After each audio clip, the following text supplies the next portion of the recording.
कुएं का पानी। अकबर बीरबल की कहानी। एक किसान बहुत परेशान था। उसे अपने खेतों को सींचने के लिए पानी की जरूरत थी।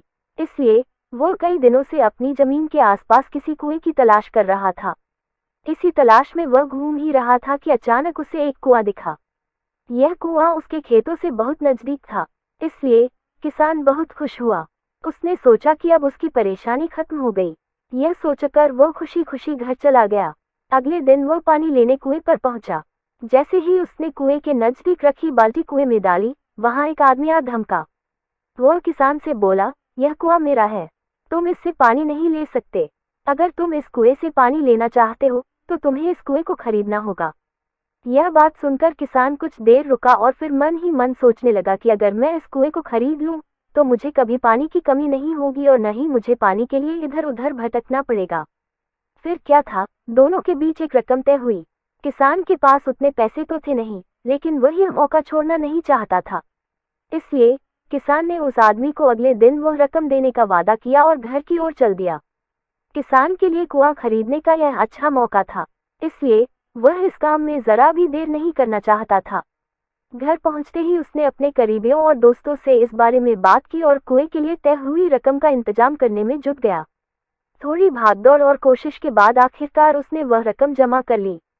अब वह पूरी तरह से निश्चिंत हो चुका था कि उसे कुआं खरीदने से कोई नहीं रोक सकता।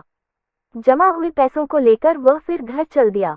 उसे बड़ी बेसब्री से इंतजार था कि कब रात खत्म होगी और वह कुआं खरीदने जाएगा। इसी सोच में वह पूरी रात सो नहीं सका। अगले दिन सुबह होते ही वह कुआं खरीदने निकल पड़ा। उस आदमी के घर पहुंच किसान ने उसके हाथ पर पैसे रखे और कुएं को खरीद लिया। अब तो कुआं किसान का हो गया था, तो फिर उसने पानी निकालने में देर नहीं की। जैसे ही किसान ने कुएं से पानी निकालने के लिए बाल्टी उठाए, उस आदमी ने फिर बोला, ठहरो, तुम इस कुएं से पानी नहीं निकाल सकते हो। मैंने तुम्हें कुआं बेचा है, कुएं का पानी अभी भी मेरा है। किसान मायूस हो गया और न्याय के लिए राजा के दरबार में शिकायत करने पहुंच गया। मालूम है उस राजा का नाम क्या था?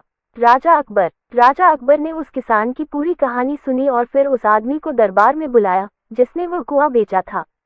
राजा का फरमान सुनते ही वह आदमी भागा भागा दरबार में हाजिर हो गया। राजा ने उससे पूछा, जब तुमने इस किसान को अपना कुआं बेच दिया तो फिर इसे पानी क्यों नहीं लेने दे रहे हो? आदमी बोला, महाराज, मैंने इसे केवल कुआं बेचा था, पानी नहीं। यह बात सुनकर राजा भी सोच में पड़ गए।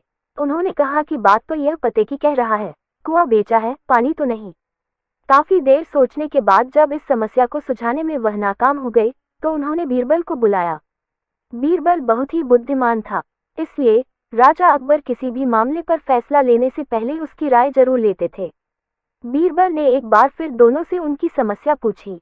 पूरी बात जानने के बाद बीरबल ने उस आदमी से कहा, ठीक है, तुमने कुआं बेचा, पानी नहीं, फिर तुम्हारा पानी किसान के कुएं में क्या कर रहा है? कुआं तुम्हारा नहीं है, फौरन अपने पानी को कुएं से बाहर निकालो। बीरबल का इतना कहते ही उस आदमी को समझ आ गया कि अब उसकी चालाकी किसी काम नहीं आने वाली। उसने राजा से फौरन माफी मांगी और माना कि कुएं के साथ उसके पानी पर भी किसान का पूरा अधिकार है।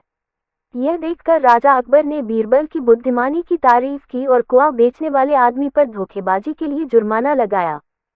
सीख, अपने आप को दूसरे से अधिक चालाक नहीं समझना चाहिए। साथ ही धोखा देने की आदत से भी दूर रहना चाहिए, क्योंकि कोई ऐसा भी हो सकता है जो आपसे भी अधिक बुद्धि का इस्तेमाल करना जानता हो। ऐसे में आपका धोखा पकड़ा जाएगा और आपको अपने किए का भुगतान करना होगा, जैसे इस कहानी के अंत में कुआं बेचने वाले आदमी को करना पड़ा।